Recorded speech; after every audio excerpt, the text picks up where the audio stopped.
Hello, welcome. Today I'm going to go over general grinding. There's tons of other videos on it, but people have been asking me to do one, so I'll do one. There's one or two things I'm going to mention that you probably won't see in other videos, but you might. But to start off with, let's just go over sending volunteers. So currently we have 30 divisions. That allows us to send 2 volunteers. Now I have a bunch of these 2 with infantry in training. I created these with the 5 army experience you get from the Rhineland focus. If you're not playing Germany, you can just train your army until you have 5 army experience to do this. And I'm going to show you guys the breakpoints for sending volunteers. So if I deploy 10 of these, I'm now at 40, still only letting me send 2 volunteers. If I deploy 2 more, I can now send 3. I actually only needed to deploy 1 more. You can send 1 volunteer for every 20 divisions you have in the field, round it up. So from 41 through to 60, I can send 3 volunteers. So now I'm at 60. Still only 3. If I deploy 1 more, it'll now say 4. You want to deploy as many as you can. There's a limit based on the number of provinces they have. So if I deploy all of these, I end up with 172. Using that math, I should be able to send 9, but I can only send 7. And that's limited by their number of provinces. You're also going to want to send air volunteers. You can generate a ton of air experience through sending air volunteers, but I don't actually have a division set up for this, because I was kind of assuming they're going to be able to send 8, but we can only send 7, so that changes the math a little bit. If we have 7 times 0.4, that's 2.8. So if I send 3 of each division, I'll get panzer leader and cavalry leader. I'll explain why you want both later. I am also going to turn off the AI, simply because the AI is going to mess with showing this. Now you might be wondering, what is the number of air volunteers you can send based on? It's based on your number of planes. So if I went here, I went and did AE 10,000 fighter. Oh my god, if I could type. _1 instantly went up. There is also a limit based on the number of provinces they have, because if I do that again, it doesn't go up again. So there's definitely a limit based on number of provinces, but it is also dependent on the number of planes you have. Let's just go in there. Let's just go in here and delete these. Okay, so our volunteers finally arrived. Now, which generals are we going to want to use? For Germany, there's a couple of guys you might want to grind. This dude, Hasso, has Cautious and Army Officer, which means he's unlikely to get wounded in combat. He also starts with 4 attacks, so that's very nice. Albert Kesselring is a decent field marshal. He has Brilliant Strategist, which is nice. He has Cautious, which makes him less likely to get wounded. Maximilian here. He has Cavalry Officer, which is actually nice because Cavalry is one of the harder traits to grind. You don't actually want to grind any of these 3. As much as that might seem counterintuitive, because they start with traits, they're going to grind traits slower. So the main thing with grinding is you don't want to actually finish your traits. You want them to get as close to finish as possible, 95, 98%, and then you want to swap. So to start with, we're going to use Sepp here. Army Officer, Brilliant Strategist. Reckless is not great, but he's still good. He's one of the most likely to get attack on level up because he has Brilliant Strategist and Armor Officer. Those are supposed to give weights to attack on level up, and we're going to pick this tile right here. If you're in multiplayer, you're going to grind Bilbao here because you're going to have a Spain who is going to pull back to this river line because you want to be able to grind on this forest tile. But anyways, for your Field Marshal, you're going to want Organizer so you can get Logistics Wizard, Panzer Leader, Cavalry Leader, Offensive Doctrine, and probably Aggressive Assaulter. That's the basics, everyone will tell you that. Except for most people don't realize you need Cavalry Leader, and I'll explain that right now. I was going to do it later, but I just brought it up, so I'll do it now. So let's use this 30 width for the math. Let's bring up Excel, and we'll see this little composition number. So we have armor and truck, and this is 60%, and that's 40%. So when we come in here, let's pull this over here, you get 12% motorized cavalry or mechanized attack and 16% from Panzer Leader. So if we input those values, if we just had the 16% for armor, then the bonus we're going to get on this division, 9.6. Okay. So if we add in Cavalry Leader with our 40%, we're going to get a 12% bonus on that. So 12, and we do the same math. We're now getting a 14.4% bonus. And that is actually what you will find if you test it out. So that's on the offensive. So you can either have a 9 If you grind just panzer leader with a 60-40 split, which is kind of normal, you're going to get a 9.6% bonus. You can get an extra 4.8% bonus if you get cavalry leader, and that's because of this new composition stat. This would be even more pronounced if you're using an equal number of tanks to motorized, and you need to keep the numbers closer to equal when you're not using mobile warfare because you don't get as much tank work. So if this is 50-50, you'd only get 8 with armor, you'd get an additional 6 from cavalry leader. There's a second point to this. Most people are going to assume that you're going to want panzer expert. You get a 15% bonus from combined arms expert and only 10 from panzer expert. So if you've got a 60-40 split, a 15% bonus here and a 10% bonus here is equal. So if you're above 60% armor, you're going to want to use panzer expert. If you're below 60%, so let's say you're at 55-45, well, now it makes more sense to take combined arms expert. You're likely to be at or above 60% if you're using mobile warfare. You're likely to be below that if you're using superior firepower left. So that's why you grind both panzer leader and cavalry leader. So now let's go on to how to grind. So if you want organizer, you're going to want to give him a defense order. Now that he has an order, he will grind organizer. But if you still want him to have the planning bonus, you assign a front line, nobody assigned, and you can give him a general. So let's grab these guys. We're going to have to manually move them. And we're going to manually move them here. We're going to take a couple, and we're going to continue moving them on. We're going to take a couple, and we're going to continue moving them on. Now we've got this part, and this is going to be recording how much experience you get over 30 days. So we're going to wait until the beginning of the month for this, just because it's easy to go from the beginning of the month to the end of the month. So the first way we're going to do this is we're going to stop and start this every couple of days. Oh, and don't forget to turn on motorized. So we're going to let this run, every couple of days, 3 or 4. We're just going to stop and we're going to start it again.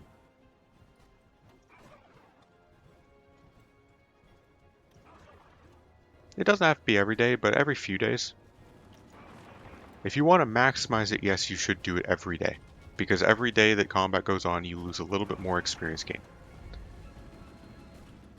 And if you really want to min-max it, pause the game while you're doing this so that there's no time that ticks between each time you do this. And because I wasn't even paying attention, after 1 month, we've already got Panzer Leader. I did not expect him to get that fast. So Panzer Leader, we're 100% of the way through. Cavalry Leader, we're 414. Organizer, we're also going to be at 414. Hill Fighter, we should be at 414. That's correct. And then Trickster, we're also at 414. Panzer Leader is ahead because he has Armor Officer, so he's getting double the experience there. So now let's redo the test. Except for this time, we're going to do it with Maximilian. Okay, it's now the beginning of November. We're going to do the same. We're going to do the same thing again, except for this time, we're not going to stop and start this battle. We're just going to let this battle go for the full month.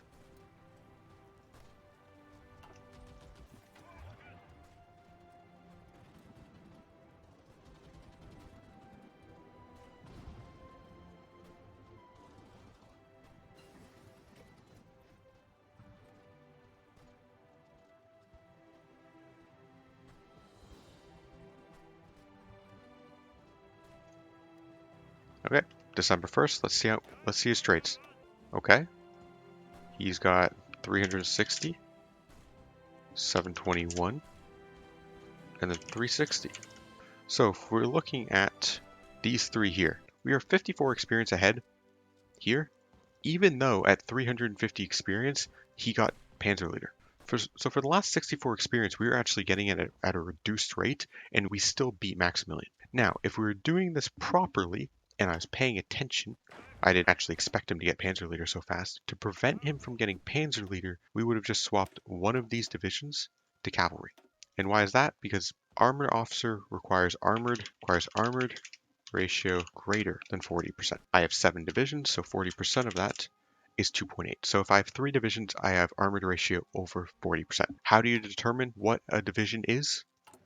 You come in here and you just click on default symbol to make sure it's default, and whatever that shows. If that shows a tank, it's a tank division. We start removing these. It now shows a motorized. This is now a motorized division. If we remove one and we add cav,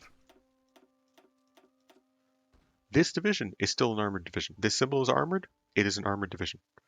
I add a cavalry here. It is now a cavalry division. This is for grinding purposes. For bonuses, you're going to have to come over the composition here, and you're going to get 50% cav bonuses, 40% truck bonuses, 10% armor bonuses. But for grinding purposes, this is now cavalry. Now it's a tank. Now it's a motorized. Cavalry, weirdly enough, actually counts as both infantry and cavalry for grinding purposes. So if you have a full cav army, you'll actually grind infantry leader and cavalry leader at the same time. So if I swapped everything here to cav and started this battle again, you'll notice he starts grinding infantry leader. He's still grinding cavalry leader, but he's going to grind both now. If you care about having panzer leader, cavalry leader, infantry leader, you can end up grinding like this. You cannot grind panzer leader and infantry leader at the same time, but you can grind cavalry leader at the same time. So if you're grinding a guy with panzer expert, you can grind panzer leader, and then you can grind both these at the same time. I'm pretty certain that's everything you need to know about grinding. In single player, I do not care about train traits. I don't bother with adaptable. I don't bother with trickster or improv expert. I just get organizer, panzer leader, cavalry leader on a field marshal, and then on a secondary guy, and this is the guy I use as my secondary guy, I get panzer leader and cavalry leader, and that's it. The rest don't really matter. Oh, I guess I should talk about defensive field marshals. For Germany, Wilhelm List. I tend to call him William. Ignore me when I say that. Why? He has inflexible strategist that gives him unyielding defender, which gives 10% defense, and you can go for defensive doctrine. If you get him organizer, you can give him logistics wizard, and then later on you can use your last trait on charismatic. Now, why am I not recommending train traits or trickster on him? They're likely to be holding positions, so they don't need movement bonus on land, and they don't need makeshift bridges. When you're defending a train type, yes, you could get the bonuses from this, but terrain is not a penalty for you on the defensive, so you don't need terrain traits. So grind him so he can have unyielding defender, defensive doctrine, charismatic. If you're going to use him on the Eastern Front, logistic wizard will be nice. But if you're going to use him as your D-Day wall field marshal, then don't bother. And then if he's your field marshal on the D-Day wall, then you're going to want somebody like this dude, where you grind him to have Ambusher plus Old Guard, so that's going to give you an extra 6 entrenchment, plus 30% from William List. You're going to be stacking as much entrenchment as you can, and that's going to help you hold that D-Day wall. Or maybe it's going to help you hold your islands in the Pacific. You want your defensive infantry leaders to have Ambusher. For the entrenchment, the recon, who cares about recon? You're likely not going to have recon in your divisions anyways. Division attack, your infantry isn't going to do much damage if they're just pure defensive infantry, so infantry attack isn't actually that important. Is there anything else left? Aggressive assaulter is the least important of the traits on tanks.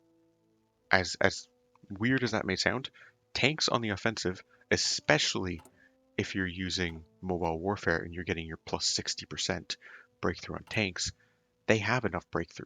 So aggressive assaulter here is more of a luxury. It's better to get the logistics wizard, the adaptable, the improv expert, and the offensive doctrine, and then get an aggressive assaulter.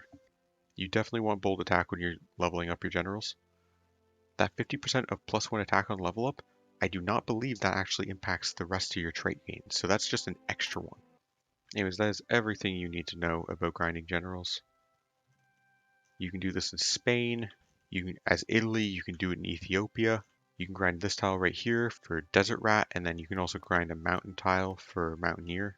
You can attack into this province and this province, and you can get Mountaineer, Desert Rat, and also get Engineer. You can grind in China as Japan. I showed this in the Japan guide I did. If you sit right here, you can get Ranger. You can also sit here on a naval invasion, grind Hill Fighter. So you could grind Hill Fighter here, and then swap that general over here and give them Ranger, so that they have both, and then just do that for all of their generals. Well, for as many generals as you want. You don't want to delay too long, but you can spend a good half year to a year as Japan just grinding those two traits. Anyways, that's everything you need to know. Unfortunately, if you're playing a country that can't send volunteers, it's very difficult to grind those train types.